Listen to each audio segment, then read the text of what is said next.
میں ہوں ملک ظہیر بابر جی. جیسے لاہور ہائی کورٹ قاسم خان نے آج ایک تقریب سے خطاب کرتے ہوئے کہا ہے کہ محروم طبقات کو انصاف کی فراہمی ہماری اولین ذمہ داری ہے.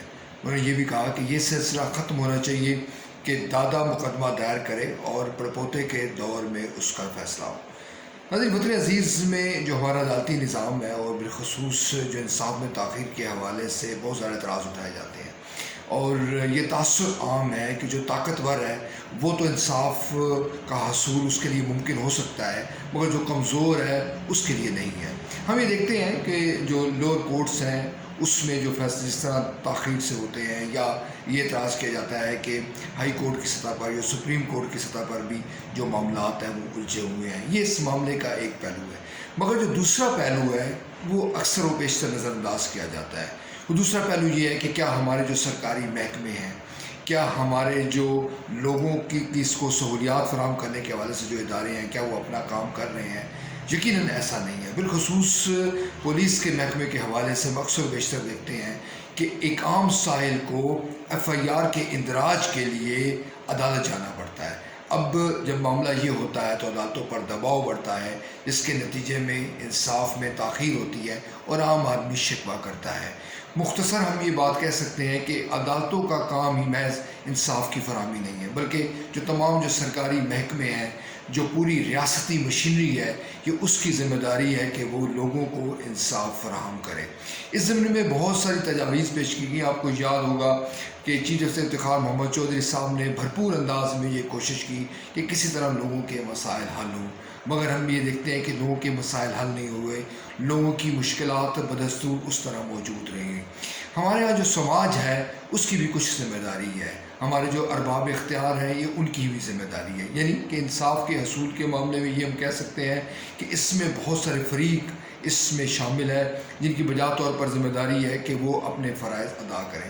حضرت علی کا یہ فرمان ہمارے لیے آج بھی مشعل راہ ہے کہ ریاست کفر پر تو قائم رہ سکتی ہے، نا انصافی پر نہیں. اسی طرح ہم یہ دیکھتے ہیں کہ دوسری جنگ عظیم میں برطانوی وزیر اعظم چرچل نے یہ کہا تھا کہ اگر برطانیہ کی عدالتیں انصاف فراہم کر رہی ہیں تو پھر برطانیہ کو کوئی خطرہ نہیں ہے. یہ معاملہ اتنا آسان نہیں ہے کہ اس کی تمام تر ذمہ داری ہم عدالتوں پر ڈال دیں. افسوس اور صد افسوس یہ ہے کہ ہمارا جو دانشور طبقہ ہے، ہمارے جو لکھنے والے ہیں، ہمارا جو میڈیا ہے، پرنٹ میڈیا ہو، الیکٹرانک میڈیا ہو، اس میں بھی یہ معاملہ نہیں اٹھایا جاتا. اس معاملے کو ڈسکس نہیں کیا جاتا.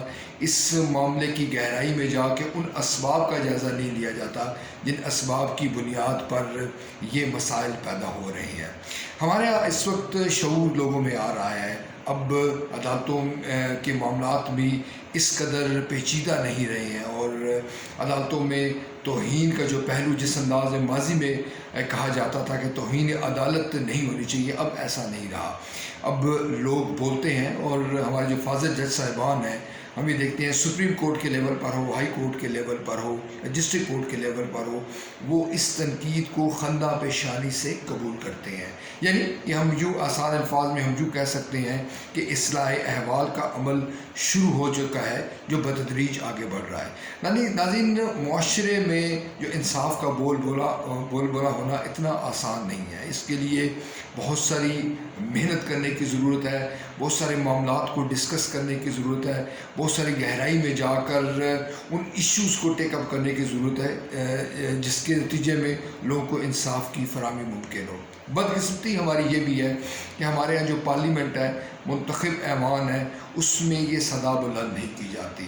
بدقسمتی کا معاملہ تو یہ بھی ہے کہ حکومت ہو یا اپوزیشن ہو، لوگوں کو انصاف کی فراہمی ان کا مسئلہ نہیں رہا. یعنی کہ ججز کی تعداد کے حوالے سے جب یہ سوال اٹھتا ہے تو فاضل جج صاحبان کی جانب سے سپریم کورٹ کے ہوں یا ہائی کورٹس کے ہوں، وہ بارہا اس جانب حکومت کی توجہ مبذول کروا چکے ہیں کہ جو ججز کی تعداد ہے اس کو پورا کیا جائے. اسی طرح جو بیسک کورٹس میں جو سہولیات ہیں وہ اس کی بھی اگر مثال دی جائے تو وہ بھی کوئی مثالی نہیں ہے. ہونا تو یہ چاہیے کہ حکومت اور اپوزیشن مل بیٹھ کر اس معاملے کی سنگینی کا اندازہ کریں.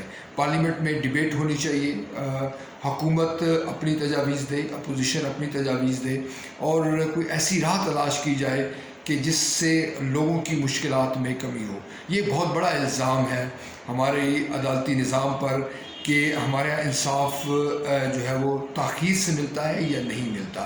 اکثر و بیشتر آپ پاکستان کے کسی بھی باشعور شہری سے وہ بات کریں تو وہ ہمارے جو رائج نظام انصاف ہے اس سے وہ مطمئن نہیں ہے۔ تو اس کو ڈسکس کرنے کے لیے کیا کہیں آپ کو فکر مندی دکھائی دیتی ہے؟ بدقسمتی کے ساتھ ایسا نہیں ہے۔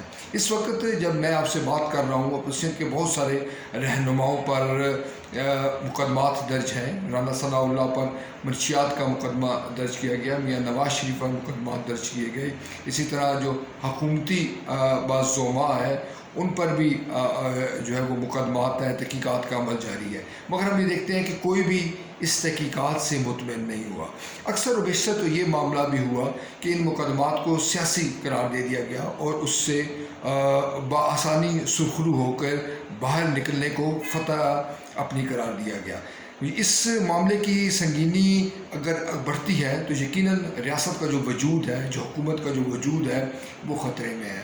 ہمارے یہاں اکثر و بیشتر یہ واقعات سامنے آتے ہیں جس میں لوگ قانون کو اپنے ہاتھ میں لیتے ہیں، اور ایسا بھی ہوا کہ عدالتوں میں قتل ہوا، پیشی پر آئے ہوئے لوگوں کو مخالفین نے قتل کر ڈالا۔ قانون کو ہاتھ میں لینے کا رواج ناظرین اسی وقت فروغ پذیر ہوتا ہے جب لوگ نظام سے بیزار ہو جاتے ہیں، جب لوگ یہ سمجھنا شروع کر دیتے ہیں کہ یہ جو موجودہ نظام ہے، موجودہ جو سسٹم ہے وہ اس کو انصاف نہیں فراہم نہیں کرے گا۔ پولیس کا محکمہ اس ضمن میں کلیدی اہمیت کا حامل ہے۔ ایف آئی آر کا اندراج اور دیگر جو عوامل ہیں وہ بنیادی طور پر اثر انداز ہوتے ہیں انصاف دینے یا انصاف نہ دینے کے حوالے سے۔ کیا ہم یہ کہہ سکتے ہیں کہ آنے والے دنوں میں یہ معاملہ ٹیک اپ ہوگا؟ بدقسمتی کے ساتھ ایسا نہیں ہے۔ یہ کہنا زیادہ بہتر ہوگا کہ ہمارے جو ذمہ داران ہیں، بالخصوص جو ہمارے اہل سیاست ہیں، چاہے وہ اپوزیشن کے ہیں چاہے وہ حکومت کے لیے ہیں، ان کے لیے یہ معاملہ اتنی اہمیت کا حامل نہیں ہے کہ اس کو ٹیک اپ کیا جائے۔ لہذا ہم یہ دیکھتے ہیں کہ ایک چل چلاؤ کا دور ہے، لوگ مایوس ہیں، لوگ یہ سمجھتے ہیں کہ ہمیں انصاف میسر نہیں ہے۔ ایک پنچایت سسٹم ایک معاملہ یہ بھی تجویز سامنے آئی تھی، آپ کے علم میں ہوگا کہ پنچایت کے ذریعے معاملات کو حل کیا جائے تاکہ ابتدائی طور پر عدالتوں میں معاملات نہ جائیں۔ پولیس کے اندر بھی مصالحتی کمیٹیاں قائم کرنے کی تجویز دی گئی، کہیں یہ قائم ہوئیں بھی مگر وہ اس طرح افیکٹو نہیں ہوئی جس طرح ہونی چاہیے تھی۔ Chief justice Lahore high court کے جو ریمارکس ہیں وہ یقیناً اس فکر مندی کو ظاہر کرتے ہیں جو ہمارے جو عدالت کے اعلیٰ ترین جو منصب پر لوگ بیٹھے ہیں ان کے اندر موجود ہے۔ وہ یہ چاہتے ہیں کہ انصاف کی فراہمی ممکن ہو، مگر اس کے نزدیک اب حکومت کی ذمہ داری ہے، اب اہل دانش کی ذمہ داری ہے، اب حکومتی جو دیگر ادارے ہیں ان کی ذمہ داری ہے کہ وہ اپنا کردار ادا کریں اور لوگوں کو سستے اور فوری انصاف کی فراہمی کو یقینی بنائیں۔